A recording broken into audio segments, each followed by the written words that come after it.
Hi friends, பார்த்தீங்கன்னா JBL 12 inch subwoofer ஒன்று வாங்கியிருக்கிறோம். அது பர்ச்சேஸ் பண்ணியிருக்கு. அது வந்து அதோட டீட்டெயிலும் ஸ்பெசிஃபிகேஷனும் பார்க்கலாம்.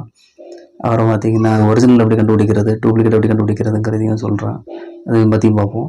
எப்படி ஸ்கேன் பண்ணுறது, ஒரிஜினலை வந்து எப்படி ஸ்கேன் பண்ணுறது அப்படிங்கிறத பார்க்கலாம். லோக்கலில் பார்த்தீங்கன்னா நிறைய டூப்ளிகேட் அந்த மாதிரிலாம் நடமாடுது. ஒரிஜினல் எப்படி கண்டுபிடிக்கிறதுன்னு பார்க்கலாங்க. அது ஸ்பெசிஃபிகேஷன்லாம் பார்க்கும். 1500 HI 12 இன்ச்சு 300 mm அந்த அதோட சைஸுங்க. 1500 RMS பீக் பவருங்க. வாங்க அதை ஸ்பெசிஃபிகேஷன் பார்ப்போம். இந்த side 325 RMS 1500 peak power. Model பார்த்திங்கன்னா 1500 HIன்னு போட்டிருப்பாங்க. சைனீஸ் பிராண்டுன்னு மாதிரி இது பண்ணியிருக்காங்க. Manufacturing country. அப்புறம் பிராண்ட் பார்த்திங்கன்னா USA பிராண்டு மேனுஃபேக்சரிங் எப்படின்லாம் இம்போர்ட் பண்ணுறது எல்லாமே போட்டிருக்காங்க. இது பார்த்திங்கன்னா இம்பிடன்ஸ் வந்து 4 ohms. ஃப்ரீக்வன்சி பார்த்திங்கன்னா 35 ஹெர்ட்ஸில் வந்து 200 ஹெர்ட்ஸ் வரைக்கும் யூஸ் பண்ணும். சென்சிட்டிவ் பார்த்திங்கன்னா 90 dB அப்படிங்கிறது மென்ஷன் பண்ணியிருக்காங்க. பவர் ஹேண்டிலிங் பார்த்திங்கன்னா 325 வாட்ஸ் RMSம், பீக் பவர் பார்த்திங்கன்னா 1500 மென்ஷன் பண்ணியிருக்காங்க. ஓப்பன் பண்ணி பார்க்கலாம்.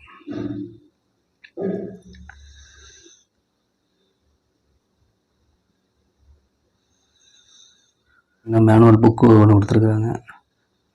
கவரில் வந்து மேனுவல் புக்கு. வெளியில் பார்த்தா டீட்டெயில் எல்லாம் அந்த பேப்பரில் ஃபஸ்ட்டு ஒரு பேப்பரில் கொடுத்துருக்குறாங்க. டைமென்ஷன், அந்த மேக்னோட டைமென்ஷன், சைஸு இதெல்லாமே கொடுத்துருக்காங்க. இது வந்து அந்த ஃப்ரீக்வன்சியோட வேவ் ஃபார்ம் கொடுத்துருக்காங்க. எவ்வளோ வேவ் ஃபார்மில் எப்படி இதாகுது அப்படிங்கிறத கொடுத்துருக்காங்க. 2 சைடுமே இது பண்ணி கொடுத்துருக்காங்க. 2 ஸ்டிக்கர் கொடுத்துருக்காங்க. ஆரஞ்சு கலரில் JPL ஸ்டிக்கரை கொடுத்துருக்காங்க. அப்போ சைனீஸ் மொழியில் ஒரு சின்ன நோட்டீஸ் மாதிரி கொடுத்துருக்குறாங்க.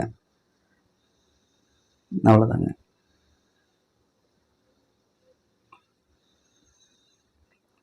வாங்க உள்ளே பார்க்கலாம்.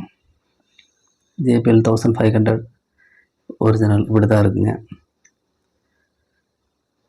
வெயிட்டே பார்த்திங்கன்னா நல்லா வெயிட் இருக்குங்க. வாரண்டி கார்டு கொடுத்துருக்காங்க. வாரண்டி கார்டு 1 இயர் வாரண்டி கொடுத்துருக்காங்க. டெர்ம்ஸ் அண்ட் கண்டிஷன்லாம் பயங்கரமாக கொடுத்துருக்குறாங்க. கவர் பார்த்திங்கன்னா கொஞ்சம் மீடியமான குவாலிட்டி கவராக தான் இருக்குங்க. ஃபினிஷிங் பார்த்திங்கன்னா நல்லாவே இருக்குங்க. பஞ்சிங் ஆகிறது மெட்டீரியல் பார்த்திங்கனாலே வித்தியாசம் உங்களுக்கு தெரியும். ஹாலோகிராம் ஸ்டிக்கர் கொடுத்துருக்குறாங்க. கனெக்டர் பார்த்திங்கன்னா சாதா கனெக்டர் தான் கொடுத்துருக்காங்க.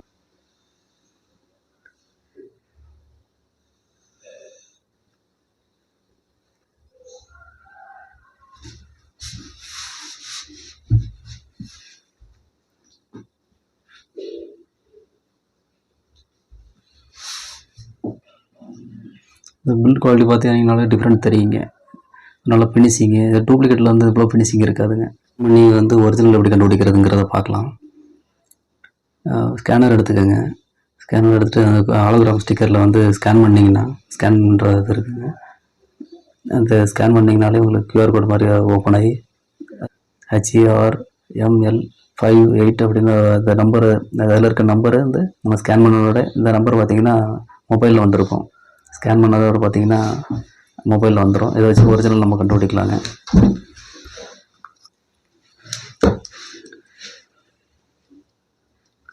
இந்த நம்பரும் இதுவும் மேட்ச் ஆச்சுனாலே நமக்கு ஒரிஜினல் தாங்க.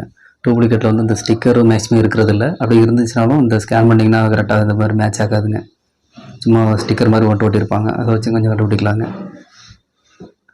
வேணும்னா திருப்பதி அடியாஸை கான்டாக்ட் பண்ணுங்கள்.